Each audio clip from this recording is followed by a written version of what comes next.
You guys will find that you have passions, and having a passion is a gift. I think we all have passions, and you don't get to choose them. They pick you, but you have to be alert to them. You have to be looking for them. And when you find your passion, it's a fantastic gift for you because it gives you direction, it gives you purpose. You can have a job, or you can have a career, or you can have a calling. And the best thing is to have a calling. And if you find your passion, you'll have that, and all your work won't feel like work to you. Many kids and many grown-ups do figure out over time what their passions are. And sometimes we let I don't think it's that hard. I think what happens though sometimes is that we let our intellectual selves overrule those passions. And so that's what needs to be guarded against. My job, one of my jobs as the leader of Amazon, is to encourage people to be bold. And people love to focus on things that aren't yet working. And that's good, it's human nature. That kind of divine discontent can be very helpful. But it's incredibly hard to get people to take bold bets. And you need to encourage that. And if you're gonna take bold bets, they're gonna be experiments. And if they're experiments, you don't know ahead of time whether they're gonna work. Experiments are by their very nature prone to failure, but big successes, a few big successes compensate for dozens and dozens of things that didn't work. So, bold bets, AWS, Kindle, Amazon Prime, our third-party seller business, all of those things are examples of bold bets that did work, and they pay for a lot of experiments.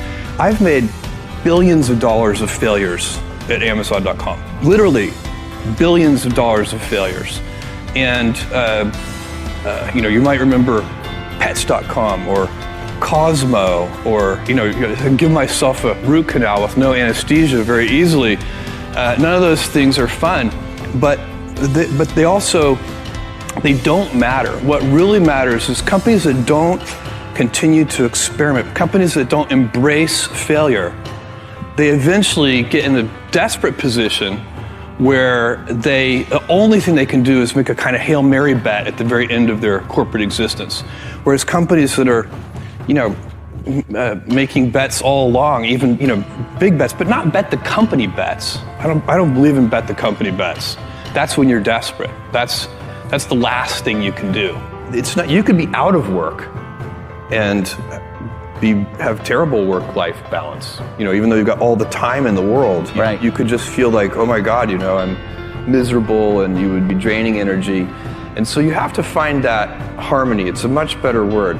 And I think for most people, it's about meaning. People want to know that they're doing something interesting and useful. And for us, because of the challenges that we have chosen for ourselves, we get to work in the future, and it's super fun to work in the future for the right kind of person. You need to be nimble and robust. So you need to be able to take a punch, and you also need to be quick and innovative and doing new things at a high speed. That's the best defense against the future. And you have to always be leaning into the future. If you're leaning away from the future is going to win every time. Never, ever, ever lean away from the future. We all have adversity in our lives. I doubt if you really, if you know somebody, any friend or anybody that you talk to, there's no lack of adversity. And by the way, that's good, because it's what teaches us how to get back up. You fall down, you get back up. It always happens. And you get certain gifts in life, and you want to take advantage of those. But I guess my advice on adversity and success would be to be proud not of your gifts, but of your hard work and your choices. So you may be the kinds of gifts you get, you might be really good at math. It might be really easy for you. That's a kind of gift. But practicing that math and taking it to the next step, that could be very challenging and hard, and take a lot of sweat. That's a choice. You can't really be proud of your gifts because they were given to you. You can be grateful for them and thankful for them. But your choices, you choose to work hard. You choose to do hard things. Those are choices that you can be proud of. Being an inventor requires, because the world is so complicated, you have to be a domain expert. I mean, in a way, even if you're not at the beginning, you have to learn enough so that you become a domain expert. But the danger is once you become a domain expert, you can be trapped by that knowledge. And so inventors have this paradoxical ability to have that, 10,000 hours of practice and be a real domain expert and have that beginner's mind. Have that look at it freshly, even though they know so much about the domain. And that's the key to inventing. You have to have both. And I think that is intentional. I think all of us have that inside of us, and we can all do it, but you have to be intentional about it. You have to say, yeah, I am going to become an expert, and I'm going to keep my beginner's mind. You can't skip steps. You have to put one foot in front of the other. Things take time. There are no shortcuts. And but you want to do those steps with passion and ferocity. It's easy to have ideas. It's very hard to turn an idea into a successful product. There are a lot of steps in between, and it takes persistence, relentlessness. So I always tell people who are who think they want to be entrepreneurs, you need a combination of stubborn relentlessness and flexibility. And you have to know when to be which. And basically you need to be stubborn on your vision, because otherwise it'll be too easy to give up. But you need to be very flexible on the details, because as you go along pursuing your vision, you'll find that some of your preconceptions were wrong. And you're going to need to be able to change those things. So I think taking an idea successfully all the way to the market and turning it into a real product that people care about and that really improves people's lives is a lot of hard work.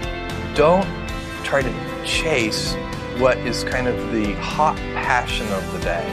I think we actually saw this, I think you see it all over the place in many different contexts, but I think we saw it in the internet world quite a bit, where at the sort of peak of the sort of internet mania in, say, 1999, we found people who were very passionate about something. They kind of left that job and decided, I'm going to do something in the internet, because it's almost like the 1849 gold rush in a way. I mean, you find that people, if you go back and study the history of the 1849 gold rush, you find that at that time, everybody who was within shouting distance of California was, they might have been a doctor, but they quit being a doctor and they started panning for gold. And that almost never works.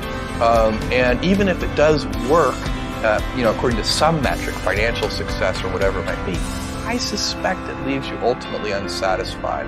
So you really need to be very clear with yourself. And I think one of the best ways to do that is this notion of projecting yourself forward to age 80, looking back on your life and trying to make sure you've minimized the number of regrets you have. That works for career decisions, it works for family decisions. Do you want, I have a 14-month-old son, and it's very easy for me to, if I think about myself when I'm 80, I know I want to watch that little guy grow up. And so I don't want to be 80 and think, shoot, I missed that whole thing and I don't have the kind of relationship with my son that I wished I had, and so on and so on. So if you think about that, so I guess another thing that I would recommend to people is that they always take a long-term point of view. And I think this is something about which there's a lot of controversy.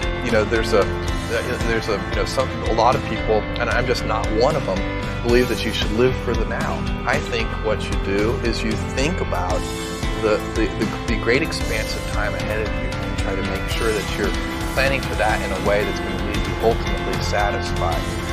So this is the way it works for me. I mean, everybody needs to find that for themselves. So I think there are a lot of paths to satisfaction, and you need to find one that works for you.